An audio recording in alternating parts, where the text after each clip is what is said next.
Welcome to Homeschooling Outside the Box, the podcast that encourages and equips moms who homeschool an outside-the-box child.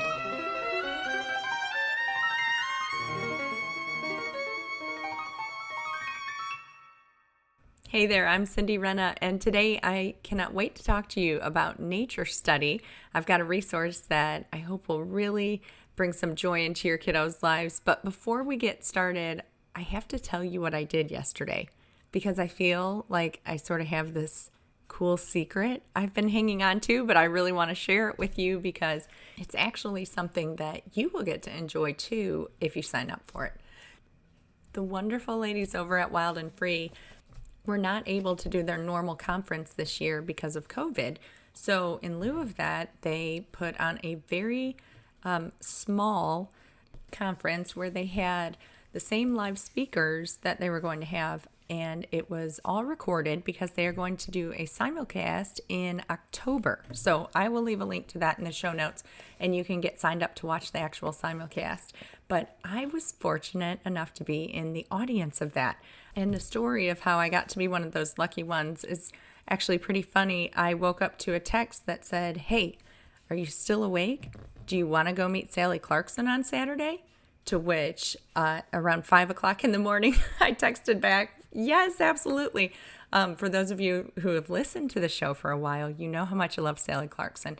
And so she was one of the speakers there. And that, of course, that and the fact that Julie Bogart was going to be there and some other great speakers was temptation enough to get me to go along. So I was so excited. We were actually the last two tickets, and I was just so fortunate to get to be there. So I got to check off a huge wish on my bucket list that I actually did get to meet Sally Clarkson, and she signed a book and was just so kind and sweet.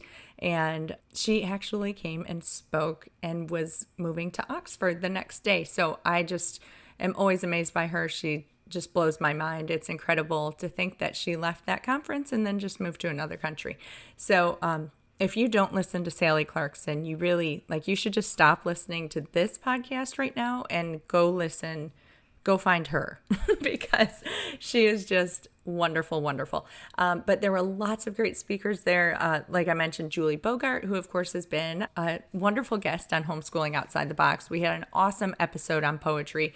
And so I'll link to that in the show notes.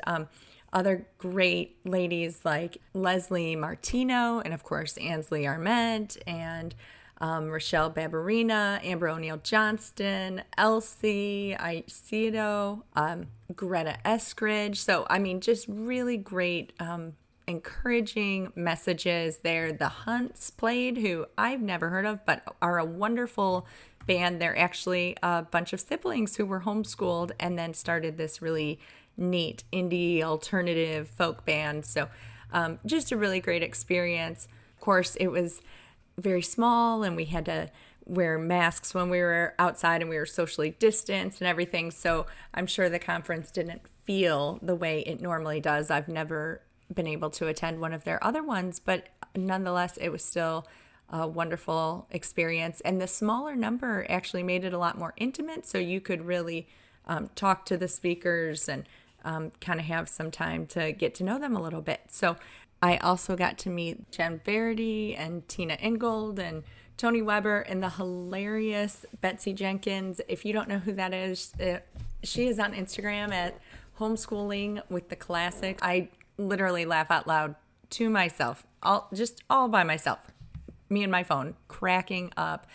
She will do these famous classic art pieces and just put these hilarious memes with them. So lots of really great speakers and people. And so definitely check out the link that I put in the show notes to see if you can watch it in October. So anyway, that was my day yesterday. Super exciting. And now I'm excited to be back to talk to you about nature study. So keeping a nature journal is a big part of Charlotte Mason education. She had a lot to say about nature study and spending time in the great outdoors. So I want to tell you all about my new resource, My Nature Journal, 1 year of observation. And if you're looking for a way to encourage nature study in your homeschool, this is just the resource you need to gently guide your child in this delightful habit. Maybe you're like me and you really love the planning process of homeschool. I just revel in laying out our routine and putting out curriculum orders and organizing the schoolroom. If you are like me, then you can also probably relate to what almost always inevitably happens. That reality kicks in, and all of a sudden, what looked really good on paper seems like it has a few holes. And it feels like with all your thorough planning, you still somehow feel like something is missing. So for years in our family, that something was nature study. So I'm a huge fan of Charlotte Mason. Our homeschool is definitely Charlotte Mason inspired. So I know nature study is a big deal. It's even a core philosophy of her beliefs, if you will. But so I knew it was important for us, mind, body, and soul, to be outdoors and explore. And I also knew that nature study was the springboard for developing some really awesome habits like attention and observation. And all of that led to awe and wonder at our Creator. It sounds so magical and wonderful, but I just couldn't seem to make it happen. Oh, I would write it into our week. I mean, I would even carve out time to explore sometimes, but it wasn't natural and it wasn't enjoyable. I think of something Greta Eskridge said yesterday at the Wild and Free conference. She talked all about misadventures, and I felt like every single one of our outings was a misadventure. And I would have these great expectations and it was going to be so perfect. And, then everybody was just hot, hungry, tired, bored. He touched me, he looked at me, she took my water, and on and on. And they didn't understand that they were supposed to be like really enjoying this and painting watercolor flowers. And they didn't read Charlotte Mason's books. So they were not doing it the way I wanted them to be doing it. So a lot of times what ended up happening is it just turned into a box that I needed to check off. And nature study started to sound like go out in the backyard and draw something that God made. Yeah, not a lot of wonder and awe there. It wasn't what nature study was supposed to be. And I had tried a couple of nature journals. They didn't end up working out for us. And most years I would just default to a blank sketchbook. Somehow I had ascertained through all my Charlotte Mason study that blank book paired with a great location was supposed to be enough to organically inspire watercolor paintings and passionate poems about flowers. And it didn't. So I realized what was missing finally, and that was guidance. I knew I didn't want a workbook that felt coercive or detached. I knew I wanted something gentle enough to give the kids room for their own creativity to take flight. But I also recognized that my kids were not thriving with the amount of freedom allowed with a blank book. And as a writer, I can attest, there's something terrifying about the blank page. So I started creating some pages and I would just glue them into that blank book. And it worked. My kids were excited to use them. They knew what to look for. Nature study became more like a fun scavenger hunt, and it whet their appetite to make discoveries on their own. So My Nature Journal, 1 year of observation, is the fruit of that labor. I'm so excited to share it with your family now. So I've got a link in the show notes. It's available in my shop right now. Through the end of September, you can get it at its special pre-order price, but that price goes up to retail October 1. So you might want to hurry up and head over there now. So I love what some moms are saying about this journal. One homeschool mom of 4 said that this journal is a wonderful addition to nature study. My son enjoyed taking just a few minutes every day or so to record his observations and ponder the wonder of the world in which he lives. He liked having a specific place to log his firsts. As a mom, I was pleased with his attention to detail and spelling practice as he charted the weather. I plan to incorporate this journal into our next school year. And I love what another mom had to say. Just received ours and can't wait to fill all these beautiful pages documenting our nature discoveries. I love how she signed it. Homeschool mom of a teen who is finally anticipating nature study. So that is very exciting for somebody who maybe has shied away from nature study for a long time and now is finally looking forward to doing it. So a little bit more about my nature journal, 1 year of observation. I'm going to post a video this week on Instagram and Facebook where I kind of flip through, but you can head to my website. I'll put a link in the show notes and you can see I've added screenshots of all you can look through the inside of it. And I've even put on there some example pages. I had my kiddos do the examples so you can see that there's multiple ways that you can use the sketchbook. So for instance, there's a weather page and it's 30 blank boxes. So, for the smaller kids, they can draw a picture of a cloud or sunshine. And then the older ones, if they want to put the temperature or write in sunny or partly cloudy or tornado warnings, if you live in our part of the country. But a little more in terms of details about the book. This book covers 1 year. It could really be for all ages, but I would say the people who have really enjoyed it are as young as 3 and as old as 14. So you have a really wide span there. So this nature journal is organized to flow through the year with the natural rhythm of the seasons and offer just the right amount of guidance to turn your child into a true naturalist this school year. So here's what you get inside. You're going to get space to record tree of the year, including there's a spot to list its common name and its Latin name, and you get to have your child sketch it each season and see how it changes. There's also firsts for each season. Well, let me back up. It's organized by season. So autumn, winter, spring, summer. And so then in each season, there's a page for firsts. And that would be like, for autumn, you're looking for geese flying overhead or watching a squirrel gathering his nuts. Or in the winter, you're looking for the first snowflake or the first frost or the first time it gets dark at 5 o'clock at night.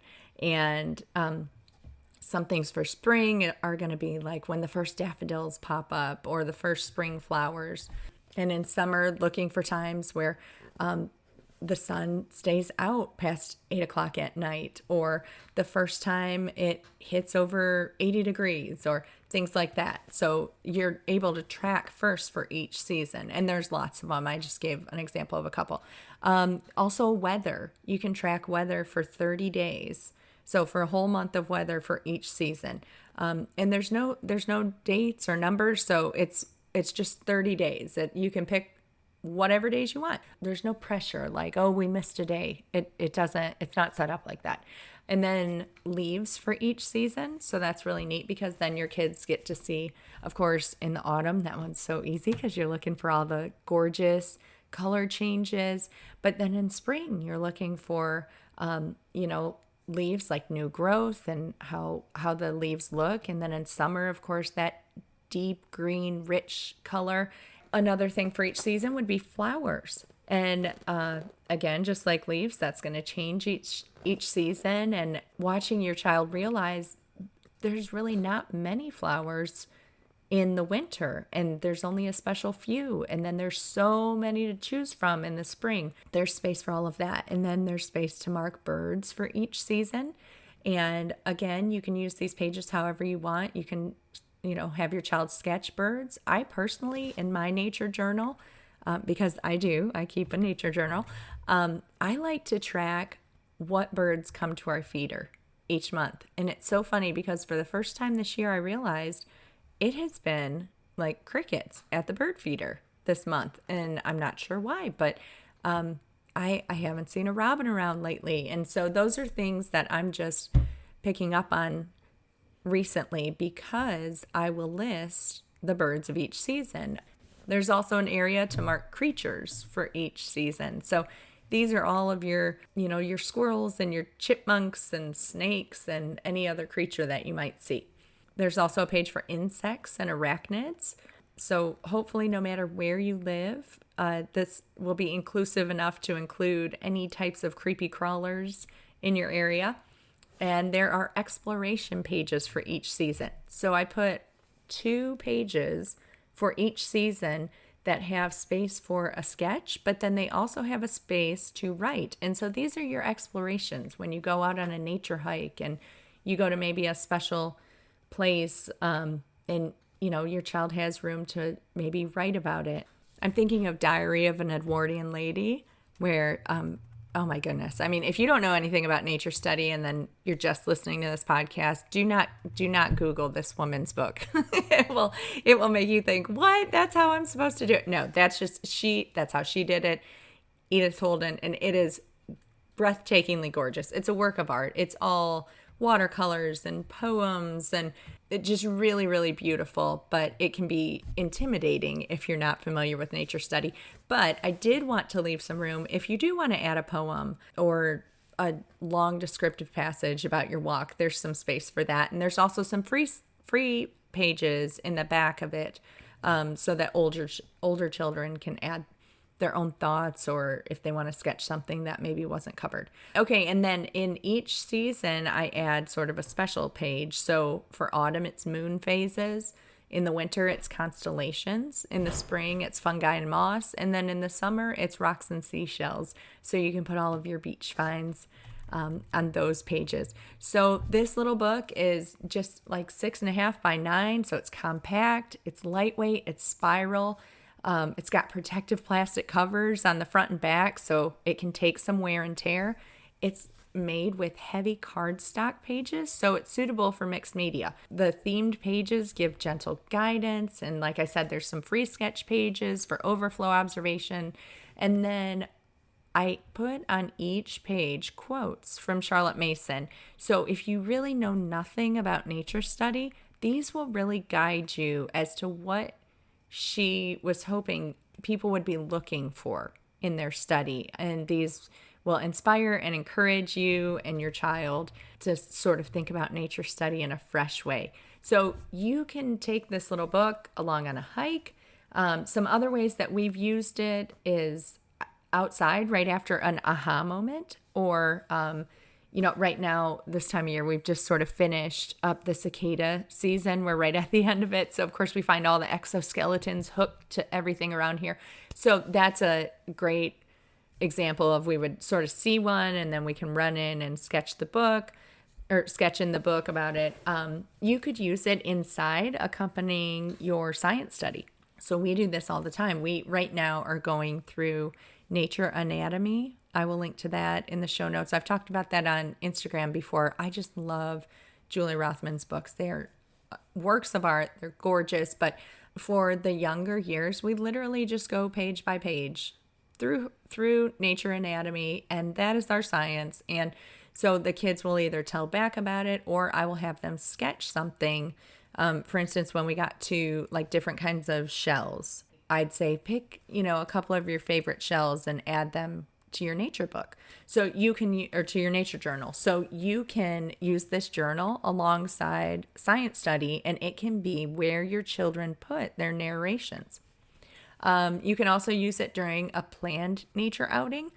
So if you're in a homeschool group or a co-op or anything, and you guys do, maybe like our group does, monthly nature walks, you can take it along on the nature walk. And we usually have time afterwards to, sit at a picnic table, and you can have them fill out that exploration page. You can also use that after returning from a planned nature outing. So, or on the car ride home. It doesn't have to be, okay, they see something and then you sit down right in the middle of the trail and sketch it. They might want to do it after, and that's fine. And you can also play I Spy in your yard. This is especially great if you have little ones. For the first page, they can either put a little sketch when they see something, or they could put a sticker there, or color it in, or put a check mark, however they want. It's almost like a little bingo sheet for the real little ones. And you can say, I spy with my little eye a leaf that has turned yellow. And then you guys have to race around the backyard and try to find a leaf that has turned yellow. And so that would be a fun way to use it too. So, overall, this journal is a great resource for students of all ages and children of all abilities. It's not writing heavy. It is really whatever they want it to be. It's gentle guidance. It's not a workbook. So just let your child's creativity be his guide. He can sketch it, he can print in it, and there's lots of space to fill in his adventures. So I hope that you will go check out my nature journal, 1 year of observation. Like I said, it's available in the shop now, and it's actually on sale. So go ahead and grab a copy today and tell a friend. And these would make great stocking stuffers if you're one of those people that Christmas shop this early. I don't know if I think you're crazy or if I envy and admire you, but I know Hobby Lobby has all of their Christmas stuff out. So there are people in this world who are Christmas shopping right now. And if you're that person, this nature journal just might be the perfect stocking stuffer for your kiddo. So have a great week. Thanks so much for listening, and I will talk with you soon. Thanks so much for listening to Homeschooling Outside the Box. If you are loving the show, please head over to iTunes and leave a review.